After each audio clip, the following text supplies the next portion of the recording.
जी तो स्टूडेंट्स, आज हम चैप्टर नंबर 7 जो है वो स्टार्ट करेंगे, जिसका नाम है किंगडम प्रोटिस्टा। चैप्टर नंबर 7 में हम दूसरा किंगडम जो है वो पढ़ने वाले हैं, किंगडम प्रोटिस्टा। इसे हम किंगडम प्रोटोक्टिस्टा भी जो है वो कहते हैं। तो आज इस किंगडम का हम इंट्रोडक्शन जानने की कोशिश करेंगे। ये पता लगाने की कोशिश करेंगे कि इस किंगडम में, किंगडम प्रोटिस्टा में, इस किंगडम में किस टाइप के ऑर्गेनिजम्स को रखा गया है। तो अगर हम स्टूडेंट इंट्रोडक्शन को अगर हम देखें तो हमें पता चलता है कि ये जो किंगडम प्रोटिस्टा जो है, इस किंगडम में this kingdom contains a vast variety of aquatic eukaryotic organisms. सबसे पहली बात ये याद रखनी है कि इस किंगडम में जितने भी ऑर्गेनिजम्स रखे गए हैं या इस किंगडम में जितने भी ऑर्गेनिजम्स मौजूद हैं, वो सब के सब जो हैं वो यूकैरियोटिक हैं। किंगडम प्रोटिस्टा में, इस किंगडम में जितने भी ऑर्गेनिजम्स हैं वो सारे के सारे यूकैरियोटिक ऑर्गेनिजम्स हैं। और ये तमाम यूकैरियोटिक ऑर्गेनिजम्स जो हैं ये पानी में जो हैं वो पाए जाते हैं। वो फ्रेश वाटर भी हो सकता है, वो मैरीन वाटर भी हो सकता है। तो पता चलता है कि किंगडम प्रोटिस्टा में बहुत बड़ी वैरायटी, बहुत ही वास्ट वैरायटी जो है वो इक्वेटिक यूकैरियोटिक ऑर्गेनिजम्स की मौजूद होती है।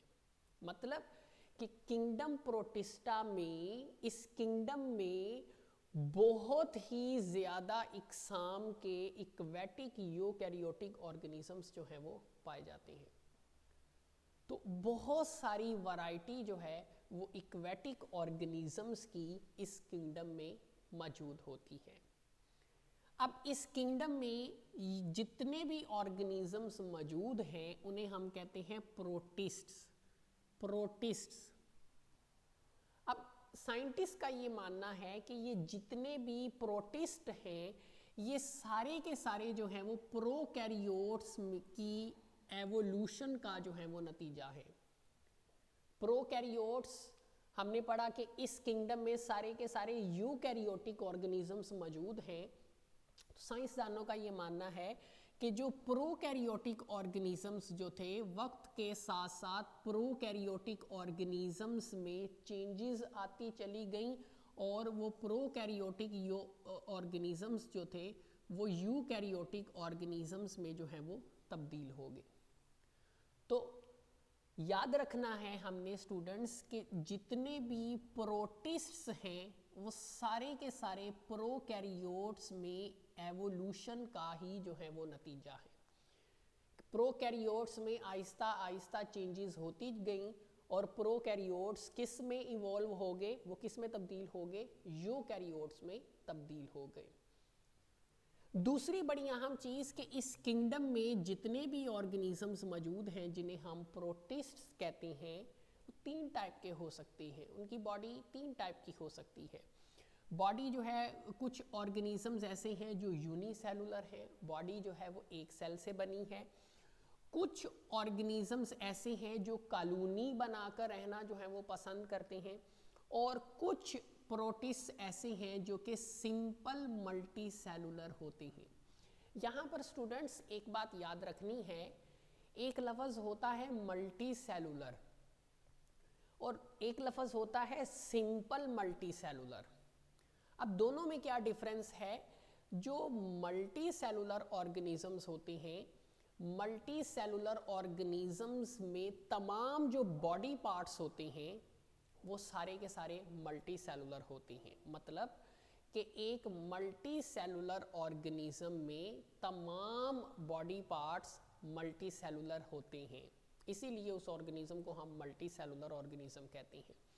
लेकिन जो सिंपल मल्टी सेलुलर ऑर्गेनिज्म होता है, ऐसा ऑर्गेनिज्म जिसमें एक बॉडी पार्ट के अलावा सारे बॉडी पार्ट्स मल्टी सेलुलर हैं, लेकिन एक बॉडी पार्ट ऐसा है जो मल्टी सेलुलर नहीं है, वो यूनिसेलुलर है। तो ऐसे ऑर्गेनिजम्स को हम कहते हैं सिंपल मल्टी सेलुलर ऑर्गेनिज्म। इसकी एग्जांपल मैं कुछ इस तरह देता हूँ, मिसाल के तौर पर हम इसको इस तरह समझने की कोशिश करते हैं कि ये हमारे पास एक सिंपल मल्टी सेलुलर ऑर्गेनिज्म है और ये इस ऑर्गेनिज्म में ये उसके बॉडी पार्ट्स हैं। These are the body parts of this organism. अब सिंपल मल्टी सेलुलर ये कैसे होगा कि तमाम जो ऑर्गेनिजम्स होंगे वो मल्टी सेलुलर होंगे, तमाम ऑर्गेनिजम्स मल्टी सेलुलर होंगे, लेकिन एक बॉडी पार्ट ऐसा होगा जो क्या होगा, वो यूनिसेलुलर होगा। तो इसमें आप देखें कि ये एक बॉडी पार्ट यूनिसेलुलर है, बाकी सारे बॉडी पार्ट्स मल्टी सेलुलर हैं। ऐसे ऑर्गेनिज्म को हम कहते हैं सिंपल मल्टी सेलुलर ऑर्गेनिज्म। तो जितने भी जो प्रोटिस्ट हैं इस किंगडम प्रोटिस्टा में जो ऑर्गेनिजम्स रखे गए हैं वो 3 टाइप्स के हो सकते हैं। यूनिसेलुलर हो सकते हैं, कॉलोनियल हो सकते हैं और सिंपल मल्टी सेलुलर भी हो सकते हैं। तो अब यहाँ पर आप देखें, यहाँ पर भी प्रोटिस्ट में एक वैरायटी मौजूद है। बहुत सारे प्रोटिस्ट यूनिसेलुलर फॉर्म में पाए जाते हैं, कुछ कॉलोनियल फॉर्म में पाए जाते हैं और कुछ जो हैं वो सिंपल मल्टी सेलुलर फॉर्म में जो है वो देखे गए हैं। इसके अलावा प्रोकैरियोट्स की अगर हम बात करें, प्रोटिस्ट की अगर हम बात करें तो इनमें जो बॉडी है वो कौन से सेल से बनती है, यूकैरियोटिक सेल से जो है वो बनती है। तो यही हमने ऊपर भी पढ़ा कि इस किंगडम में जितने भी ऑर्गेनिजम्स हैं वो सारे के सारे यूकैरियोटिक होते हैं, क्योंकि उनकी बॉडी यूकैरियोटिक सेल से जो है वो बनी होती है। अब किंगडम प्रोटिस्टा की अगर हम बात करें तो इस किंगडम में जो ऑर्गेनिजम्स मौजूद हैं जिनको हम प्रोटिस्ट्स कहते हैं, माजी में इनको किंगडम प्लांटी में जो है वो रखा गया था, फिर वहाँ से निकालकर इनको किंगडम एनिमेलिया में रख दिया गया, फिर वहाँ से निकालकर आखिरकार इनको अलहदा किंगडम प्रोटिस्टा में रख दिया गया। अब क्वेश्चन ये पैदा होता है कि इन ऑर्गेनिजम्स को माजी में प्लांटी में क्यों रखा गया या किंगडम एनिमेलिया में क्यों रखा गया, क्योंकि कुछ ऐसी खसूसियात थी जो इनकी प्लांट से मिलती थी, कुछ ऐसी खसूसियात थी जो इनकी एनिमल से मिलती थी। तो फिर इनको वहाँ से निकालना क्यों ज़रूरी पड़ गया, उसकी वजह ये भी थी कि इनमें बहुत सारी खसूसियात ऐसी भी थी जो ना प्लांट्स से मिलती थी ना ही एनिमल से मिलती थी, लिहाजा इनको किंगडम प्लांटी में और किंगडम एनिमेलिया में रखना दुरुस्त फैसला नहीं था। तो मिसाल के तौर पर बहुत सारी ऐसी चीज़ें थी, बहुत सारी खसूसियात इनमें ऐसी थी जो कि प्लांट्स और एनिमल से डिफरेंट थी। जैसा कि जो जितने भी प्रोटिस्ट जो हैं ये एम्ब्रियो से डेवलप नहीं होते। नॉर्मली जब हम किसी ऑर्गेनिज्म का लाइफ साइकिल हम पढ़ते हैं तो ड्यूरिंग लाइफ साइकिल फर्टिलाइजेशन के नतीजे में जो जाइगोट बनता है वो जाइगोट जो है वो एम्ब्रियो में तब्दील होता है और वो एम्ब्रियो आहिस्ता आहिस्ता मुख्तलिफ स्टेजेस से होते हुए वो एक मुकम्मल नए ऑर्गेनिज्म में तब्दील हो जाता है। प्लांट्स की अगर हम बात करें तो प्लांट्स एक नया प्लांट एम्ब्रियो से ही बनता है। अगर हम एनिमल्स की बात करें तो एक नया एनिमल जो है वो भी एम्ब्रियो से ही बनता है, लेकिन जितने भी प्रोटिस्ट्स हैं ये एम्ब्रियो से डेवलप नहीं होते, they do not develop from embryo. मतलब कि इनके लाइफ साइकिल में एम्ब्रियो मौजूद नहीं होता, लेकिन प्लांट्स और एनिमल्स इन दोनों के लाइफ साइकिल में एम्ब्रियो जो है वो लाजमी मौजूद होता है। तो ये इंट्रोडक्शन में हमने देखा कि जितने भी प्रोटिस्ट्स हैं किंगडम प्रोटिस्टा में, जितने भी ऑर्गेनिजम्स रखे गए हैं वो उन सब की बॉडी यूकैरियोटिक सेल से जो है वो बनी होती है। नंबर 2 हमने पढ़ा कि ये ऑर्गेनिजम्स यूनिसेलुलर भी हो सकते हैं, कॉलोनियल भी हो सकते हैं और सिंपल मल्टी सेलुलर भी हो सकते हैं। इसके अलावा हमने पढ़ा कि ये जो ऑर्गेनिजम्स हैं ये प्रोकैरियोट्स में होने वाली एवोल्यूशन का नतीजा है। और इसके अलावा हमने पढ़ा कि इन ऑर्गेनिजम्स को किंगडम प्लांटी और किंगडम एनिमेलिया से निकालने की एक वजह बहुत सारे डिफरेंसेस भी थे, जिनमें एक डिफरेंस हमने पढ़ा कि इस किंगडम में जो ऑर्गेनिजम्स पाए जाते हैं, जितने भी प्रोटिस्ट हैं, वो एम्ब्रियो से डेवलप नहीं होते। थोड़ा सा अगर हम इस किंगडम के हिस्टोरिकल पर्सपेक्टिव को अगर हम देखें कि माजी में कौन कौन से ऐसे साइंटिस्ट थे जिन्होंने इस किंगडम से रिलेटेड काम किया, तो उसमें सबसे पहले हमारे पास 1861 में एक साइंटिस्ट थे जॉन हॉग। 1861 में जॉन हॉग वो साइंसदान थे जिन्होंने पहली बार किंगडम प्रोटिस्टा बनाने की तजवीज़ जो है वो पेश की। जॉन हॉग का ये कहना था कि जितने भी माइक्रोस्कोपिक ऑर्गेनिजम्स हैं, जॉन हॉग ने तमाम माइक्रोस्कोपिक ऑर्गेनिजम्स के लिए एक किंगडम बनाने की तजवीज़ दी। उस किंगडम का नाम किंगडम प्रोटिस्टा रखा गया।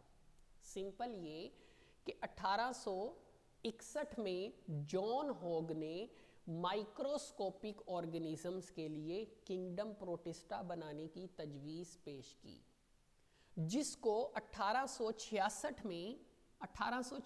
में एक और साइंसदान अर्नस्ट हैकल ने पहली बार इस किंगडम को बाकायदा तौर पर बनाया।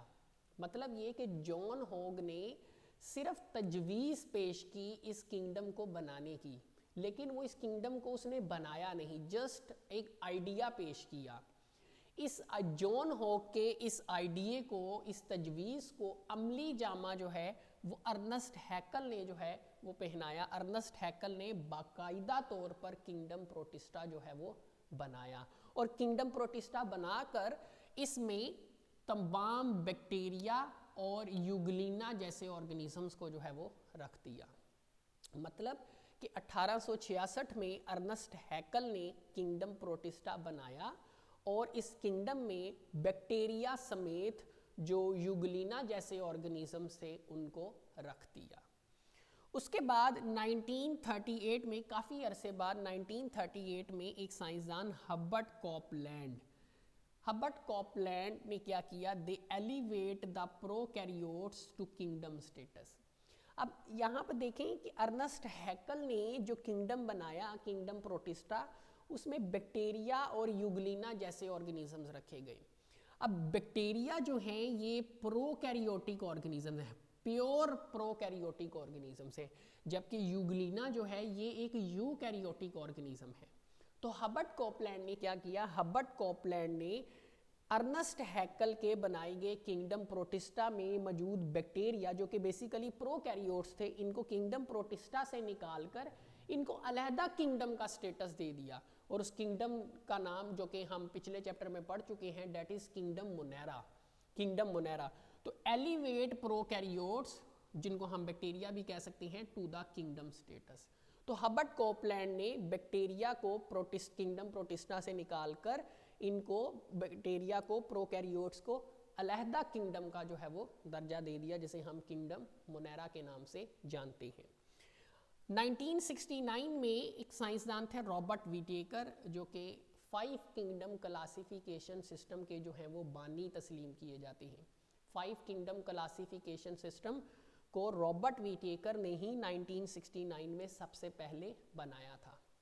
तो जब रॉबर्ट विटेकर ने 5 किंगडम क्लासिफिकेशन सिस्टम बनाया, तो इन्होंने क्या किया, उस 5 किंगडम क्लासिफिकेशन सिस्टम में इन्होंने जो किंगडम प्रोटिस्टा बनाया था, उस किंगडम प्रोटिस्टा में इन्होंने सिर्फ यूनिसेलुलर यूकैरियोट्स को जो है वो रखा था, जबकि हमने ऊपर पढ़ा कि किंगडम प्रोटिस्टा में यूनिसेलुलर, कॉलोनियल और सिंपल 3 टाइप के यूकैरियोटिक ऑर्गेनिजम्स मौजूद होते हैं। लेकिन रॉबर्ट विटेकर ने जो 5 किंगडम क्लासिफिकेशन सिस्टम बनाया था, उसमें किंगडम प्रोटिस्टा में सिर्फ यूनिसेलुलर यूकैरियोट्स को जो है वो रखा गया था। लेकिन आज अगर हम बात करें, करंट सिचुएशन की अगर हम बात करें, तो करंटली किंगडम प्रोटिस्टा में यूनिसेलुलर, कॉलोनियल और सिंपल मल्टीसेलुलर ये सब ऑर्गेनिजम्स जो हैं वो मौजूद हैं।